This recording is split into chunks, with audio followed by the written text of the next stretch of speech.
All right, Jared Ginsberg, we welcome back Victor Green, former NFL safety. Thank you for joining us at Class Act Sports. What's up, Jared? How you doing, buddy? Oh, I'm doing great, Vic. A lot of things around the league that we got to touch on, whether it be Haynesworth being suspended by the Redskins, Troy Smith being replaced by Alex Smith, Peyton's problems, to the young Bucs decimated by injuries. There's a lot of things we got to get into, Vic. Let's get into it, brother. Let's go right now. Well, talk about the $100 million man that's been a complete bust for this Washington franchise, and what good does it do for the Redskins to just suspend him for the rest of the season? I mean, I think it's a problem that's been going on all year. I mean, you've been talking about trading this guy. You're not going to practice till you pass the physical. So they've been playing and toying with him all year, and I think they're just tired of it. And I think his players, his teammates getting tired of Albert Hayneworth right now.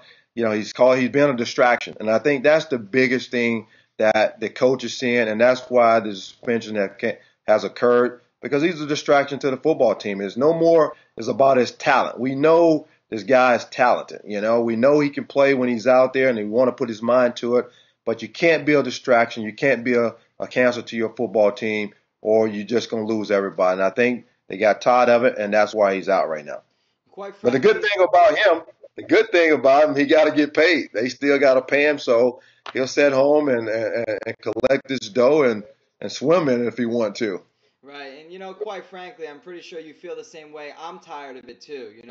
They're not even winning right now, and it's just been a big waste of time as far as I'm concerned. Other than for the Redskins owner that had to pay him $100 million.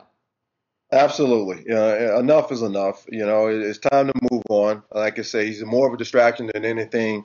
So you're spending more time talking about him that you are, talking about winning or losing a football game, and when that become a problem, it's time to move on. Let's talk about a quarterback that's been losing a lot of football games lately that is not used to this, throwing 11 interceptions in 3 games. Talk about Peyton's problems. Well, he's throwing too many interceptions. And like you mentioned, 11 interceptions in 3 games is very uncharacteristic of Peyton Manning. But I'm not concerned about Peyton. I think Peyton, obviously every quarterback go through it, and, it just happened to be his time. It was a football team. I think they 12 wins in the last 3 years each season. So, they still going to be right there in the AFC South that going to be competing for that division.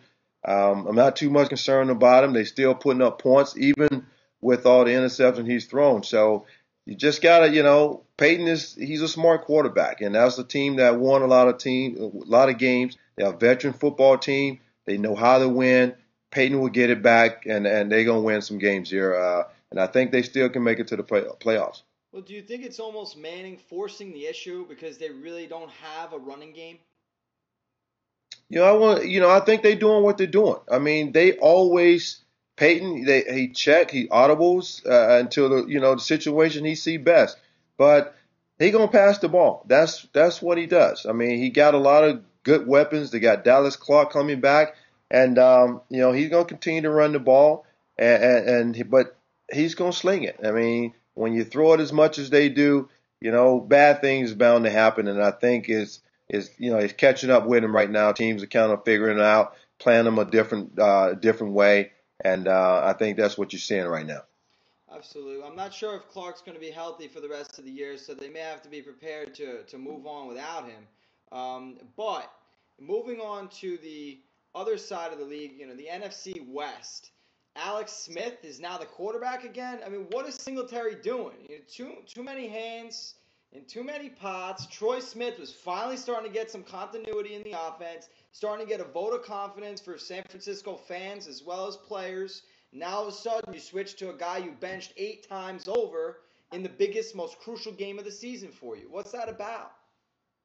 I don't know, man. Mike obviously, got a lot on his plate right now, and that team is not living up to what the expectation that going into the season.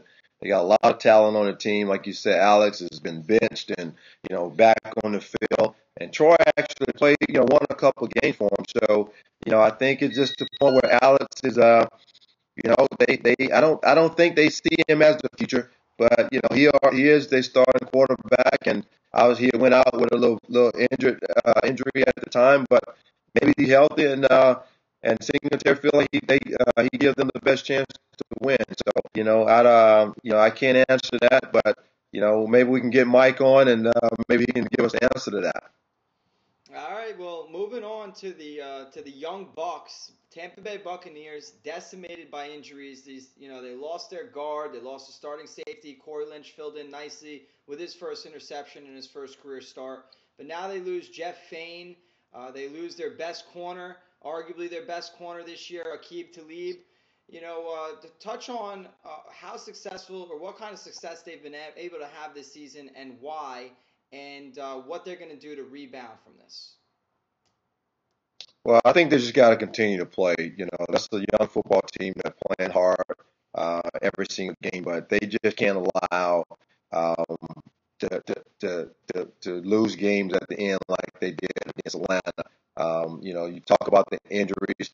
These are not just small injuries. These are injuries that playmakers on their football team, leaders on their football team, they definitely gonna miss these guys, and they can't be replaced. I mean, Talib is one of the top corners in the league. Fain is one of the top centers in the league, and you just can't replace those guys. So and they just got to continue to fight, continue to try to find a way. But I think this season definitely is over for them as far as trying to make the playoff. Atlanta was a big game that they had to win. He still got the Saints, and so I think right now, I think it's a little too late for them. They had a good run to win 7 games, but I think they may win 1 or 2 more here or there, but they definitely won't make the playoff this year.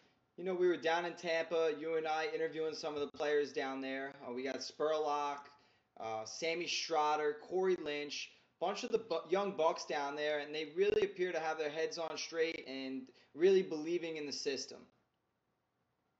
They got a good nucleus. Sammy had a great catch in the game in the 4th down, and they just continue to play. I think Raheem is not going to let that team, give up. They won't do that. They'll continue to fight. They have a bunch of fighters that play for each other on that football team.